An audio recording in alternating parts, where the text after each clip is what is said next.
Now, let me begin by explaining how did the commemorations of the 1811 Slave Revolt get started. How did we get into this work that we've been doing for about 26 years? This, can you hear me?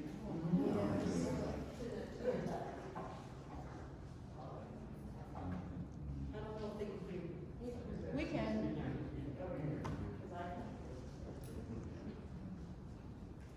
This story will begin with my ancestors. I'm a descendant of the 1811 Slave Revolt. When I was a child between the age of 8 and 10 or 11, cousin. Her name was Clara Duncan. I would lose her at the age of 91 in February 1971. This is a picture of her. Her mother and father were enslaved. They were enslaved on a plantation called Deslondes, which is in St. Charles Parish. Today, that plantation today is called Montz, M-O-N-T-Z, Montz, Louisiana. It's a small little town. Okay. When she shared with me at that age how her parents were enslaved, I was very curious. So I would ask this questions. What was it like?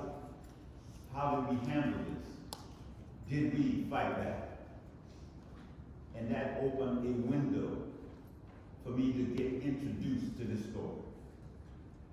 She told me we fought back, we took advantage of every opportunity to strike a blow for freedom. She told me about the big revolt that happened in 1811. Now, between the age of 8 and 11, honestly, I did not really grasp the totality of what she was saying to me. But over the next 15, 16 years, as I grew up, I would get a better understanding. And by the time I was 42, I would get a number of colleagues to assist me in the popularization of the story.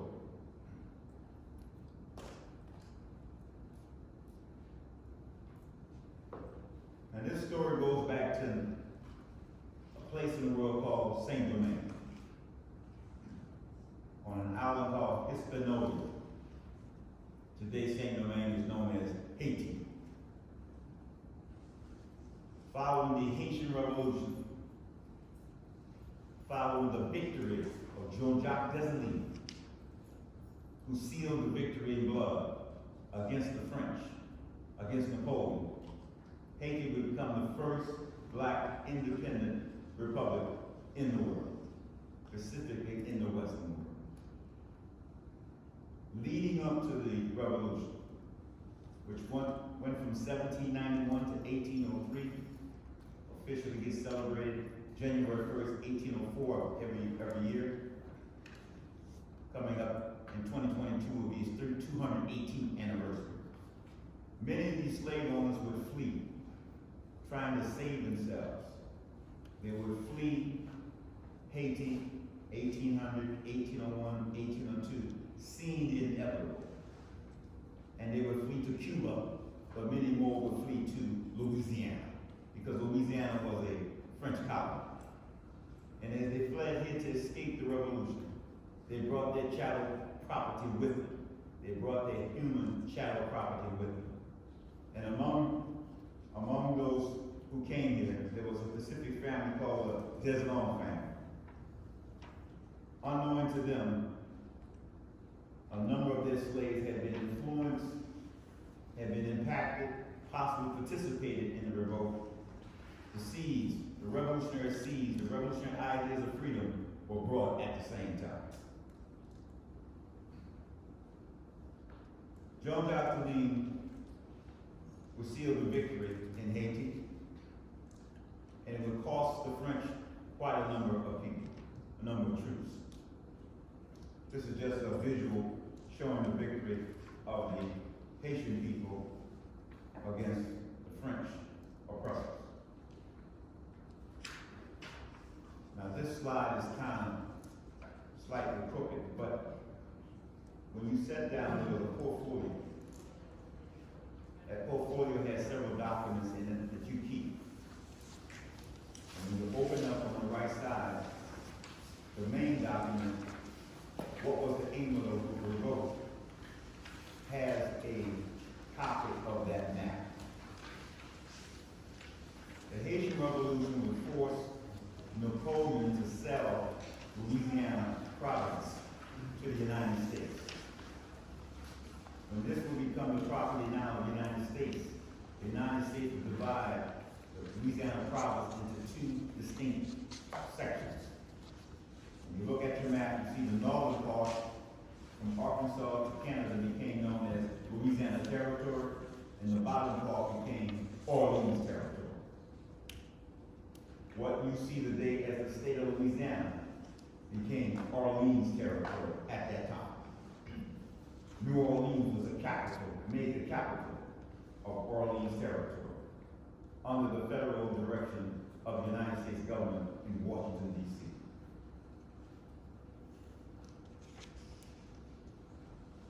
This map is just to illustrate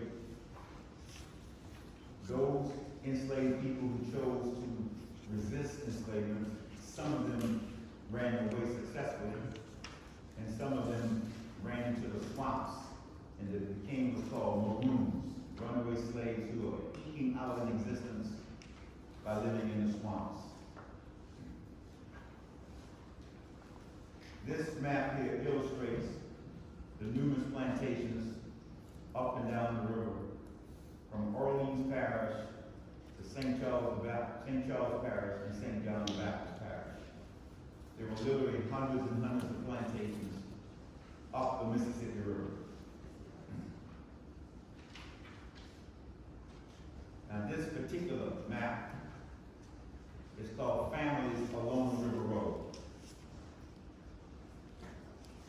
Along these plantations were my ancestors. The Waters, the Smith, the Hawkins, the Sylvain, the Alexander, the Duncan, the Picous, the Browns.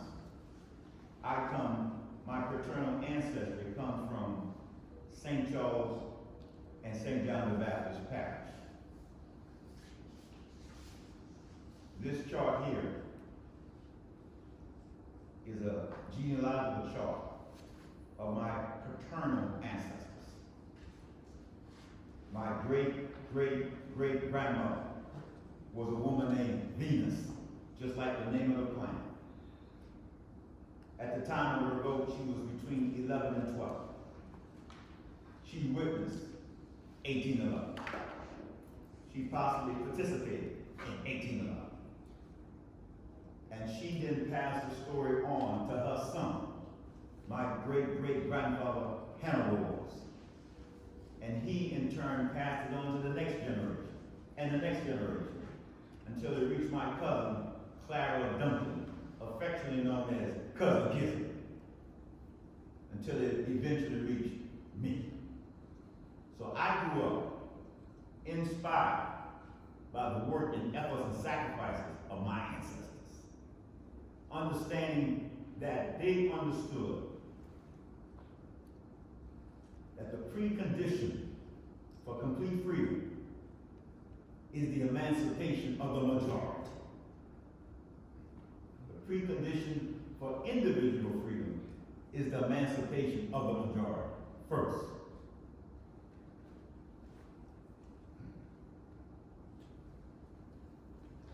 This is just an illustration in the book that I would publish on New Orleans to illustrate the rebels marching down the river road next to the Mississippi River to gain their freedom.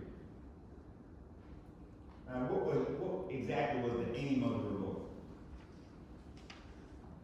This is the most important question to this entire story.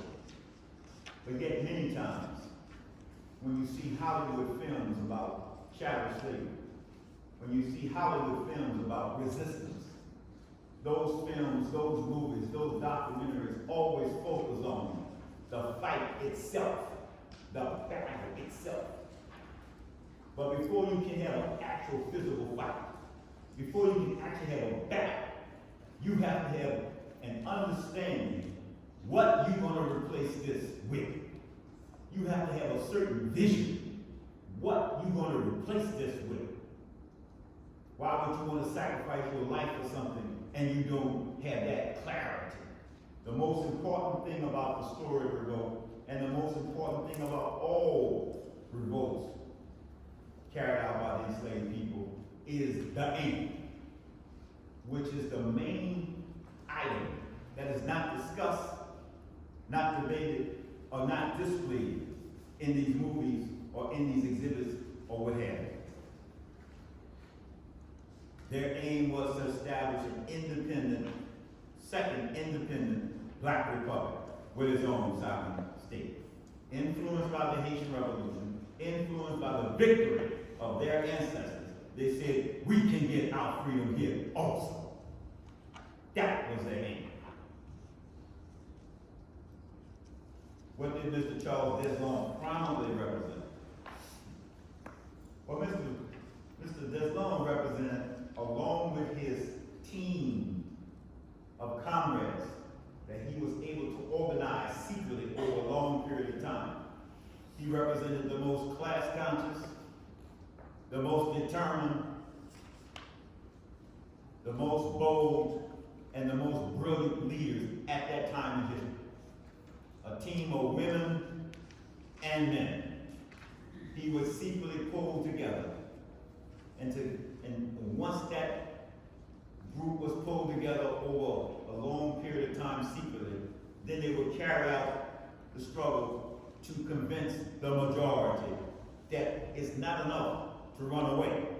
It's not enough to be a ruin, because as long as the system is intact, we will continue to be oppressed, and the future generations will continue to go through this horrible, horrid system known as chattel slavery, run by these savage exploiters. They advanced the idea that we must capture the city of New Orleans, overthrow the William C.C. Claiborne colonial government, and replace that government, that state, with our government, our state.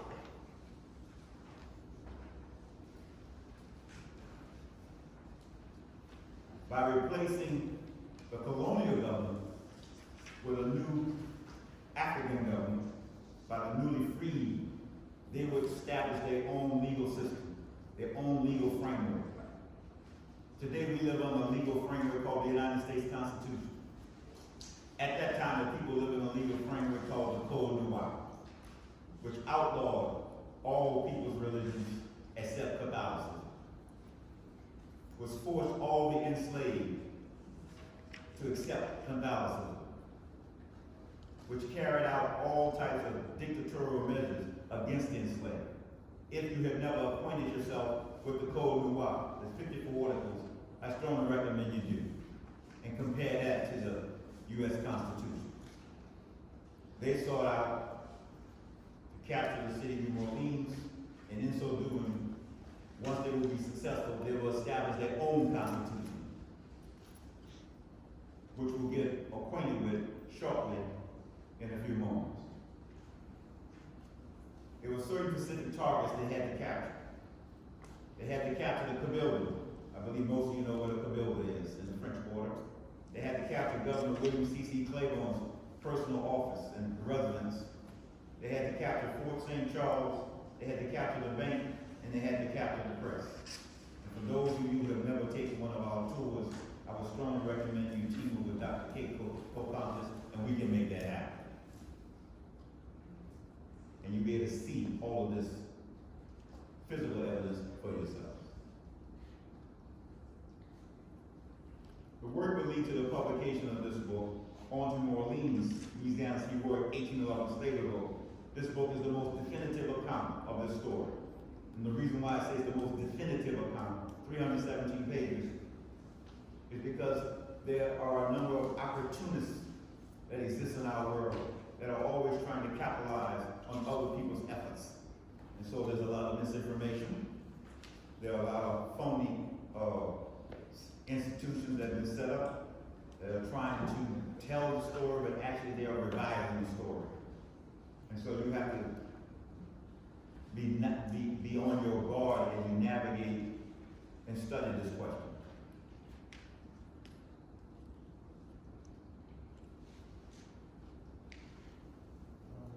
I wonder if it's time. What's up? There's a poll. No, it did. All right.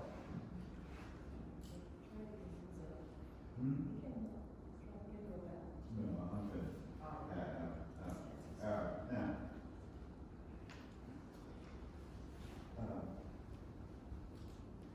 those are the two things I want to first say to you, so you get an understanding of me. because of my biological connection with these ancestors who fought in 1811, it would lead me to start an effort to annually commemorate this story. So in 1995, an organization called the African American History Alliance got started in popularizing this history. For 8 years, we had commemorative events, programming, art essay contests, etc. But then Katrina came. Katrina would do a devastating blow because it would destroy people's homes and obviously knock out people's ability and time to continue this effort. Years later, we were able to reconnect and restart this effort. And we got started in January of 2019 to celebrate the 208th anniversary of 1811 in a town called Honville, up the road. We had a magnificent event with people from the Congo, with presenters from Martinique and Haiti that came, and it enriched the entire celebration. When 2020 came, we were not able to have an event because unfortunately I had a massive stroke in the summer of 2019. That would set things back. Luckily for me, I survived. And now we're gearing up for the 211th anniversary, which will be taking place January 8, 2022. Now this work that we've been doing for some time has produced some very, very important outcomes. The first important outcome was this. In 1994, we spoke at the New Orleans Public School System School Board meeting, December 1994. There's a document in your packet. We got this resolution passed. Before this resolution was passed, our young people had to celebrate every year on May 1st. They had to celebrate and commemorate and glorify an oppressor named John McDonald. Every year. In 1954, May 19, 1954, commemorating the day where the United States Supreme Court ended separate but equal, 40,000 students and teachers refused to come to Lafayette Square. They boycotted, saying, hell no, we're not going to participate in this crap anymore. But the celebration for John McDonald continued in different ways after that. December 1994, we got the school board to pass a public declaration, resolution at a school board public meeting that the practice of celebrating John McDonald will end now officially. And from this day forward, we must now honor those people who fought for complete emancipation. From this day forward, we must celebrate those women and those men who fought for freedom, the real heroes of our people, the real emancipators of our people. That's why I put this document in your packet, so you can see the history, the track of the history that we've carried out for some time. An important outcome of this work. Sometimes in life, you never know sometimes how you impact things. In 2007, this company called Clarion was the first of now several publishing companies that would publish and write the story of 1811. It was a big game. Why was it a big game? Because now, young people like you, sitting in a social studies class, can at least begin to get introduced to the story. We didn't write this, but the work we did influenced them to put this in a book. It should have always been in a book. So much history is hidden and still hidden today. This was an important game for us. But more important, it's an important game for you. Because you have to replace people like me. My time is running out. And it's important that you learn the history so you can promote it, popularize it, and continue the struggle. The struggle for complete freedom, because we're not completely free.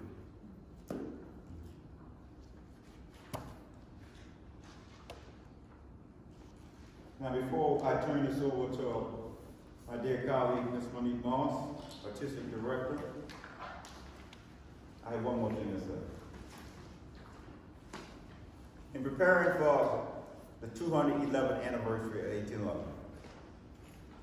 we relaunched the art essay contest, but we added another subject to it, music. So we have a literary, visual, and performance art contest going on. We encourage you to participate. If you are not familiar with this contest, then let us know and we'll get the information you need. It's an opportunity where you can be guided by several parameters and you can create your art, your literary art, your performance art, and submit. And we're awarding young people monetary awards for this. $500, $300, $200, first, second, third prize in all of these categories. Now, I have a couple of questions to ask everybody. Yesterday we were at Benjamin Franklin High School. The students at Benjamin Franklin told me, nobody in the city of New Orleans is going to outdo us. They told me, we got the best writers, we got the best poets, we got the best rappers, we got the best dancers. Nobody is going to outdo us. We're going to win every category. I said, what? We're going to win every category. I said, well, look, we're going to know tomorrow. They ain't got to get on us. Really? Really? So I need to know. I need to know. Are there any Toni Morrisons here? Are there any James Baldwins here? Are there any Gil Scott Herons here? I just need to know. I just need to know. Now, you know, talk is cheap.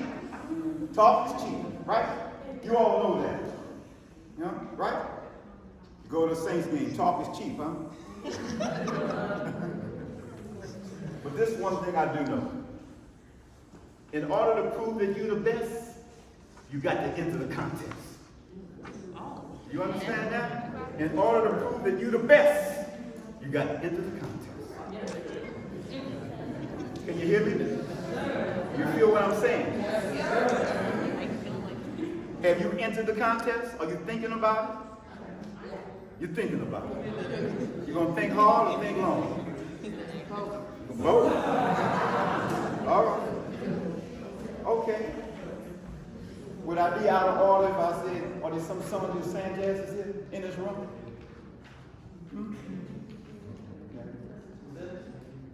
Would I be out of order if I asked if there's some Sonia Sanchez's in this room?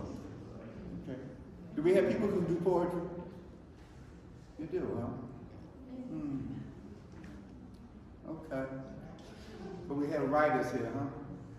Do we have people who can do a jingle? You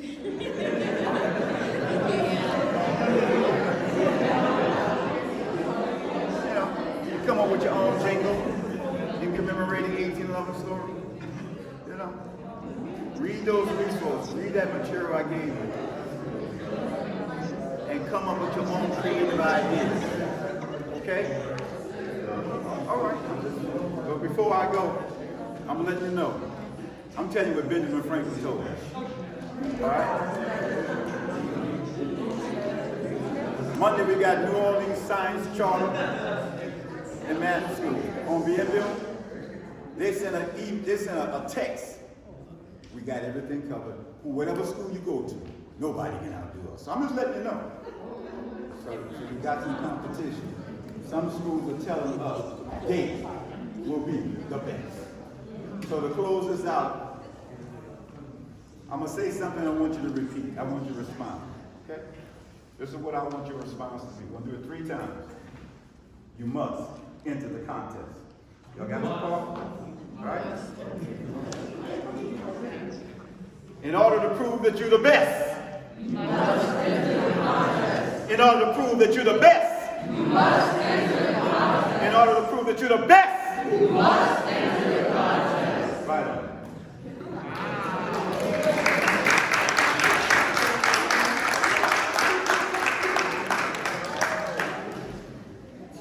Y'all give it up for our scholar historian.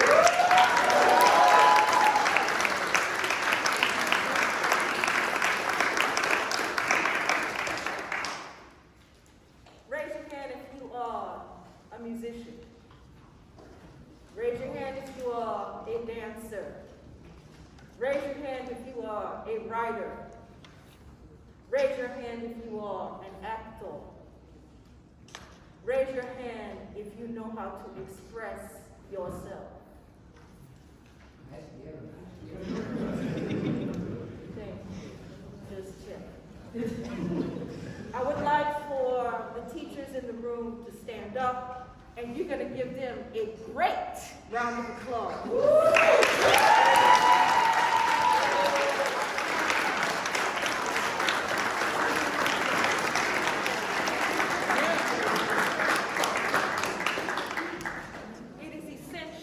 Recognize the leaders in the room. Without great leaders, there is no greatness. Now snap for them.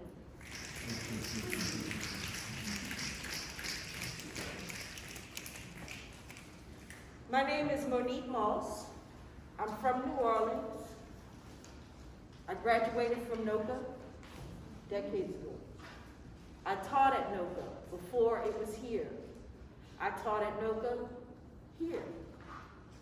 I'm a dancer, a choreographer, and I have my own company called Third Eye Theater. And I love to learn about the world. What you are about to see is a group of professionals. They are all professional artists of all kinds, but they are all also academics.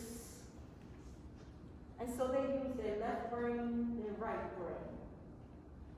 That's what you're seeing on this stage today. Full people who love truth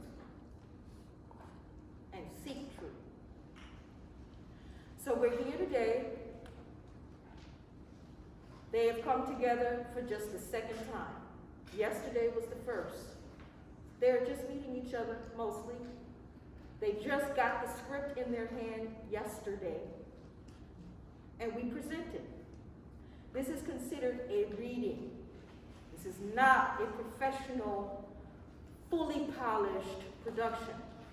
This is the stage, in my opinion, that can be actually much more interesting. Because what you're seeing is how this group of people who have just come together manages to create something that is communicated to you, an audience, for the first time. And so again, this is a reading. This is the part where they have the script in their hand. And we do very basic blocking, meaning we have a very basic understanding of the movement of the body and your position in space. This is the stage where we start to work those things out and to understand what works best and what we can leave out. It's a work in progress. However, the information that they will be sharing with you is key. I would like for you to listen closely to what is being said. That is key, right now. Without further ado,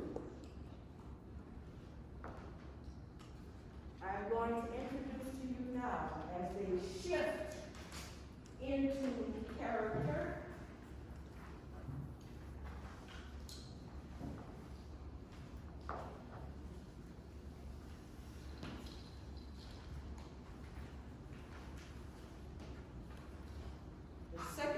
working on a script that will be developed into Louisiana's heroic 1811 Slave Revolt.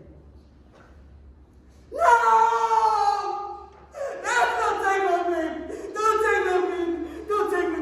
Don't take my baby! Please don't take my baby! Please, I promise I will! I will! Child! You better wait in the water. Wait in the water, children. Wait in the water. God's gonna trouble the water. You better wait in the water. Wait.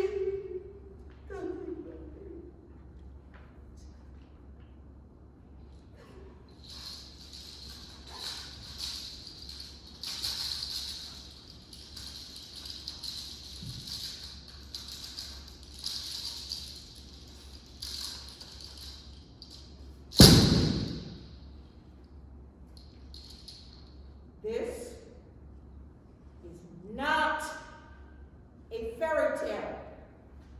This is real history that may not be taught to you in your history book.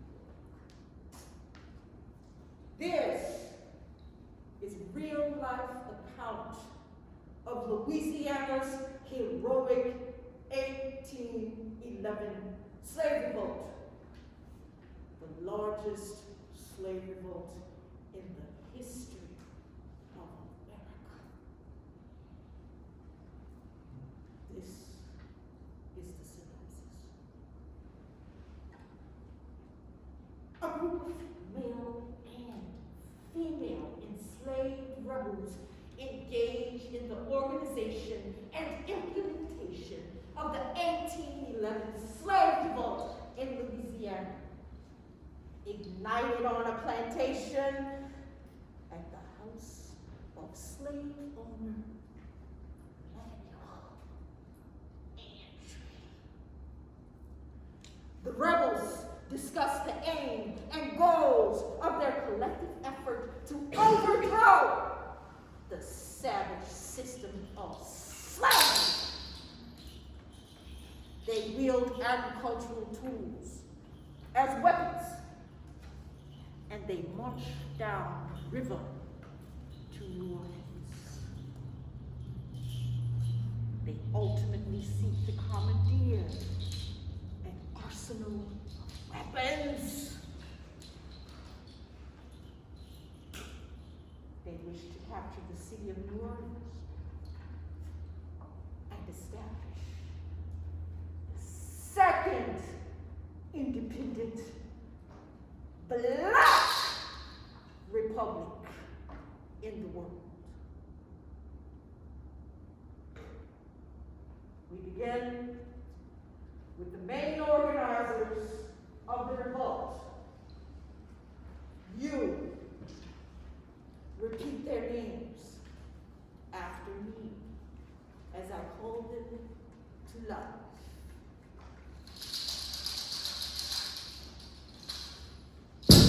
Charles Deslondes! Charles Deslondes! Leader of the revolt, who is owned by the Deslondes family. Gustave! Maroon, escapee from the plantation of his owners, the Francois Trepanier family. Jupiter! Leader of the advanced attachment, who is owned also by the Manuel Andrew family.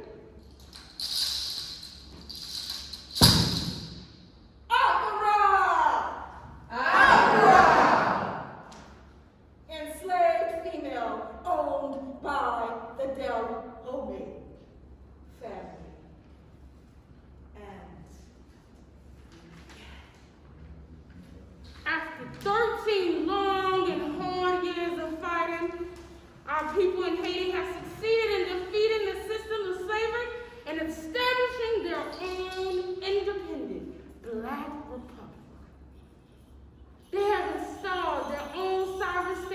right to govern themselves. They defeated the almighty Emperor Napoleon Bonaparte. They defeated the oppressive colonial rulers of France. And so, yes, we can defeat our American oppressors here. We can win our freedom here too, with the force of the United Front, right, Gilbert? But with what will we replace this horrible, violent American slave system, Charles? We will replace this American slave system with the second independent black republic. Just like in Haiti, where we Africans were the majority of the population on most of the plantations, we Africans in the city of New Orleans and the rural parishes will govern ourselves and no longer be tortured and oppressed by a small number of greedy, money-hungry savages.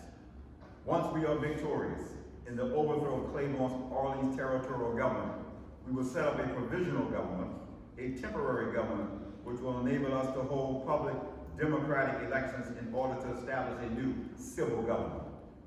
We will draft and adopt a new constitution that will outline the ideals of our government, rule for the people, by the people. We will seize the slave owners' plantations that they fraudulently established on land that they stole from indigenous people. We will use the wealth and resources to build a new, more equitable economy that will benefit the numerical majority rather than the numerical few. This will be the foundation for a free, genuine society, a free republic, where we will be able to create better lives for ourselves, our children, and generations to come.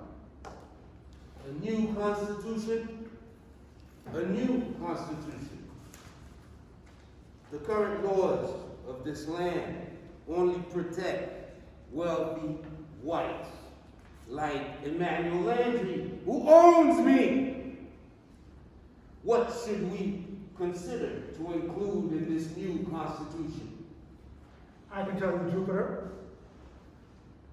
At last night's secret meeting near Lake Maurepas, we analyzed this with other enslaved sisters and brothers. The first article in the new Constitution shall read, Article 1. The people formerly enslaved, inhabiting the land formerly called Orleans Territory, hereby agree to form themselves into a free, sovereign state, independent of any power in the universe, under the name of... To be determined after we capture the city of New Orleans.